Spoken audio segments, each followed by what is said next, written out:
ആ ഹാജർ എങ്കിருக்கு കാണാനില്ലല്ലോ. എവിടെ പോയാച്ച പസിക്കുത്. പെട്ടിട്ട വന്നിട്ടാരി പോണേ. അതിന്റെ കഥയൊന്നും പറയണ്ട കുട്ടിയെ. എനിക്ക് രണ്ടും പണിക്കുണ്ട്. ഓന്റെ ബാക്കിന്റെ കണ്ണില്ലെങ്കിൽ ഓൻ പണിയെടുക്കൂല. ഓൻ വെറുതെ അവിടെ നോക്കി കുത്തിറക്കും. ഞാൻ വരാ. അല്ല അണ്ണാ, ഇപ്പൊ പണിയൊന്നും എടുക്കണില്ലേ? വെറുതെ എങ്ങനെ നോക്കി കുത്തിറക്ക? പസിക്കുത് അപ്പാ, പസിക്കുത്. ഉടുമ്പാകെ വേദന കഞ്ഞി പോണവാ, കഞ്ഞി പോണ്ടവാ.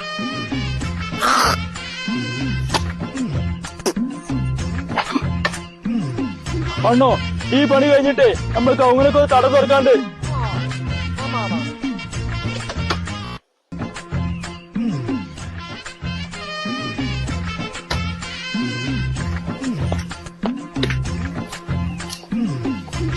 ആ